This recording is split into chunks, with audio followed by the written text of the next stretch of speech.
Good morning, Liberty University. Boy, there is no better way to start your day than this.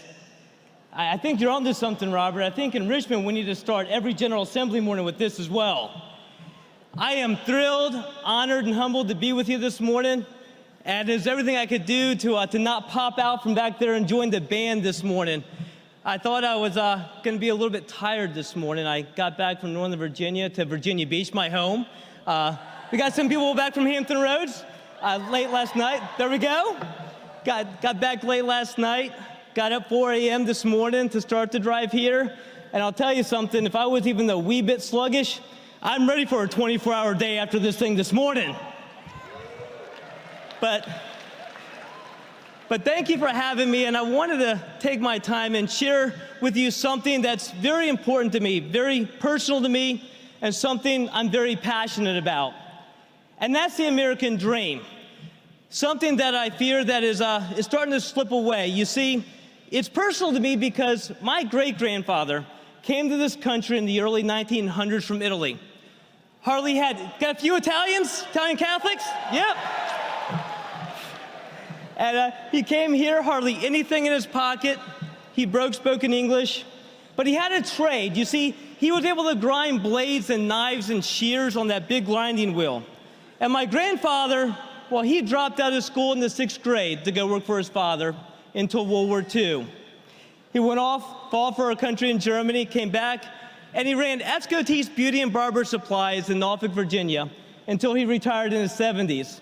And I grew up sitting on a stool, watching my grandfather grind blades with my uncles and my mom tend to the clients, and that's where I learned about the American dream.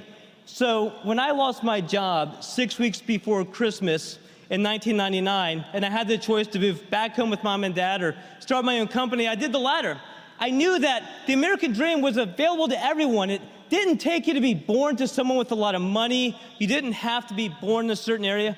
You just had to have what was in the inside. You just had to have that perseverance, that ability to sacrifice and the determination to create something for yourself, for your family, and hopefully that next generation. And you see, that American dream, though, it's not something you just get to talk about. Our forefathers didn't create it by talk. My great-grandfather didn't come here to create it by talk. My grandfather didn't pass it down with talk. See, as we all know from Proverbs 14:23, in all toil there is profit, but in mere talk only leads to poverty.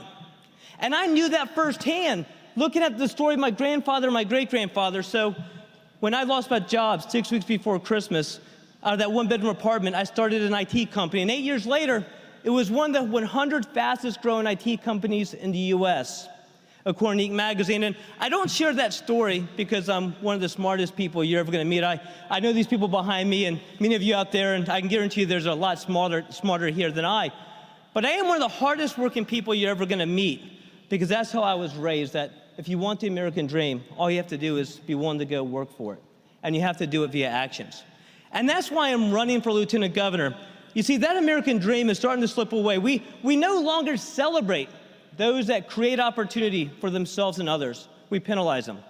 We take more from them to give more to those that think government entitlement is a career choice.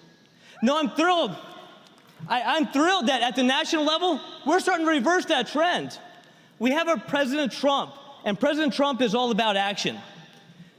But in Virginia, well, we've still been going the wrong direction. You see, I was Bob McDonnell's aide back when he was a delegate. There was never a finer man to have as a mentor. And Bob McDonnell, when he was governor in 2011, we were the best state in the nation for business and job growth. Now we're number 13. We have the 30th worst tax policies, and we're actually driving jobs and opportunities and businesses to North Carolina, to DC, to Maryland. And we're starting to throw away those opportunities that many of you are supposed to have when you come out of college. And I think we can be number one again for business and job growth, but we have to do it with action. A lieutenant governor doesn't do it by repeating 2,000 times over and over again, have all the senators voted. You do it by going out there and going to places like MIT and Estonia and bringing back entrepreneurs and bringing back innovation and creating native opportunities and technology for Virginians. And that's what I want to do as your next lieutenant governor. Thank you so much for having me today at Liberty. thank you so much for allowing me to be up here today. May God continue to bless this great university, our Commonwealth, and the greatest nation he's ever made, the United States of America.